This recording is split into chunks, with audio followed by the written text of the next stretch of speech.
So కాబట్టి ఆంధ్రప్రదేశ్ పెద్ద రాష్ట్రము, అక్కడ ఎక్కువ ఎంపీలు ఉన్నారు. కాబట్టి ఈవెన్చువల్లీ ఇప్పుడు ఫస్ట్ వాళ్ళ టార్గెట్ ఏది, టీడీపీని కొడతారు నెక్స్ట్ ఎన్నికలలో, తర్వాత జనసేనని కొడతారు, తర్వాత ఫైనల్ గా బీజేపీ పర్మనెంట్ గా అక్కడ అధికారం రావడానికి శతవిధాల ప్రయత్నం చేస్తుంది. ఇది టీడీపీ చంద్రబాబు నాయుడు గ్రహించలేని దుస్థితిలో ఉన్నాడు.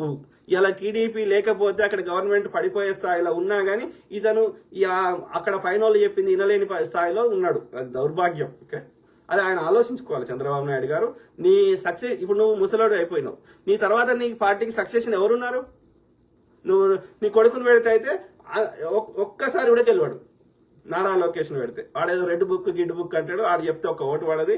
సో వానికి చరిష్మా లేదు, నీ లెక్క కుట్రలు చేయరాదు, ముద్దపప్పు అని అంటున్నారు. కాబట్టి నీ సక్సెషన్ నీకు లేనే లేదు సక్సెషన్ ప్లాన్. నీ తర్వాత నీ టీడీపీకి వేరే సోర్సే కనిపిస్తలేదు. ఓకే, కాబట్టి ఆంధ్రప్రదేశ్లో ఇంతో